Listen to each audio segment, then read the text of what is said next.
경기가 2240선을 회복했습니다. 위로 더 뻗어갈 만한 여력은 얼마나 있는지 전략까지 점검하겠습니다. NH투자증권 조현주 연구위원 오셨습니다. 어서 오십시오. 안녕하세요. 1월이 강했고요. 2, 3월이 좀 조정을 받을 때 4월 한 중순쯤, 4월 되면 시장이 좀 대형주 중심으로, 경기주 중심으로 강할 거라고 말씀하셔서 속으로 아유, 될까?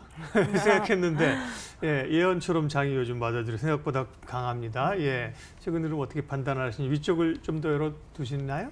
네, 일단 저희는 전체 연중으로 봤을 때는 계속해서 하반기까지는 좀 추세적 상승 흐름을 이어갈 수 있다라고 판단을 하고 있는데요. 최근에 아무래도 밸류에이션 부담도 있고 실적 시즌이다 보니까 상승 탄력이 지수 전체로 봤을 때는 둔화되고 있는 모습을 조금씩 보이고 있습니다.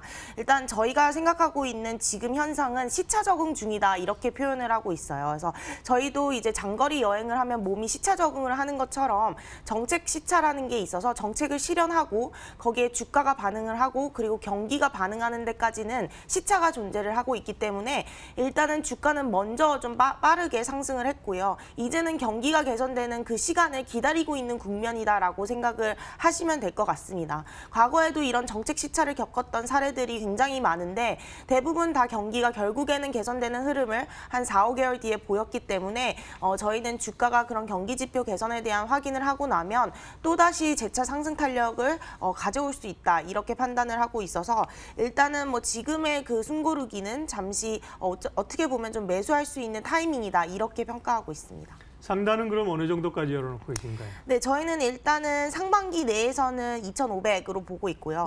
하반기로 가면 2,600을 저희 연중 최고치로 판단하고 있습니다. 오, NHS 아주 세게 보시는데요. 그렇게 됐으면 좋겠습니다. 좀 다들 이제 약한 흐름들이고 다들 좀 눌려 있고 쫄려 있는 그런 상황인데요. 위로 열어놓고 계셨고요. 단기적으로는 사실은 이제 실적 시즌이라 실적이 가장 중요할 것 같아요. 근데 실적의 개선 상황들과 함께 또 외국인들 수급까지 실적과 수급 체크해 주십시오. 네, 일단 미국 같은 경우는 저번 주 금요일만 해도 생각보다 실적이 괜찮네라는 평가가 있었습니다. 근데 또 오늘 새벽에는 골드만삭스 실적이 좀 예상치를 부합하면서 역시나 실적이 안 좋구나라는 또 우려감이 같이 있었는데요. 저희는 전체적으로 1분기 실적은 안 좋다라고 생각하시는 게 좀 좋을 것 같습니다. 현재 컨센서스상 미국 EPS 증가율이 마이너스 4%대이기 때문에 결국에는 감이익이 있어서 실적 자체는 좀 부진하다라고 생각하시면 좋을 것 같고요. 결국 이 부분은 시장 상승 탄력을 좀 둔화시키는 요인이다라고 생각을 하시면 될 것 같습니다. 다만 이제 이 부분에 너무 크게 우려는 안 하셔도 되는 이유가 일단은 실적이 안 좋다는 거는 이미 노출된 악재라는 게 첫 번째이고요. 또 이번 실적이 좀 안 좋을 수밖에 없는 이유는 매출에서 둔화가 되는 부분이 아니라 마진이 굉장히 많이 축소됐기 때문에 나타나는 현상이다라는 점에서 좀 특이합니다. 그러니까 결국에는 탑라인 성장은 계속되고 있는데 원가가 미중 무역 관세로 인해서 올라온 부분, 금리가 작년에 4번 금리 인상을 올리면서 올라온 부분, 그리고 노동비용, 임금이 고용시장이 좀 개선되면서 노동비용이 올라온 부분들을 합해서 결국에는 마진이 축소되면서 실적이 안 좋은 거기 때문에 결국에는 탑라인 성장으로 계속해서 실적을 받쳐준다면 이 마진 개선도 극복할 수 있다라고 평가하고 있습니다. 그래서 너무 우려하지 않으셔도 되는 요인이다라고 판단하고 있습니다. 네, 실적 얘기했고요. 그 밖에 변수들 좀 보겠습니다. 원화 변동성이 최근에 한 일주 좀 커졌어요. 그러면서 또 이제 4월은 미국 재무부의 환율 보고서 발표가 있는 달이기 때문에 긴장하고 있는데요. 외환시장 분위기 좀 알려주십시오. 네, 일단 미국 재무부 환율 보고서에서 한국의 관찰 대상국은 좀 유지가 될 것 같습니다. 저희가 지금 조건 3개 중에서 2개를 부합하고 있기 때문에 한 가지만 부합을 해도 관찰 대상국으로 지정이 되기 때문에 이 부분은 변함이 없을 것 같고요. 한국 같은 경우는 워낙에 수출 국가이기 때문에 여기서 제시하고 있는 조건이 대미 무역 수지 흑자를 200억 달러 초과하지 않는 부분, 그리고 GDP 대비 경상수지 흑자 비율이 3%를 초과하지 않는 부분인데 이것을 저희가 하지 않게 된다면 한국 같은 경우는 경기에 상당한 피해를 받을 수가 있습니다. 그래서 저희는 흑자로 좀 어떻게 보면 버티고 있는 국가이기 때문에 관찰 대상국은 좀 유지가 될 것 같고요. 이 부분은 어느 정도 이제 한국 경기의 그런 구조상 바뀌지 않는 부분이라서 이 관찰 대상국 유지가 된다고 해서 크게 염려할 부분은 아니다 이렇게 평가를 하고 있고요.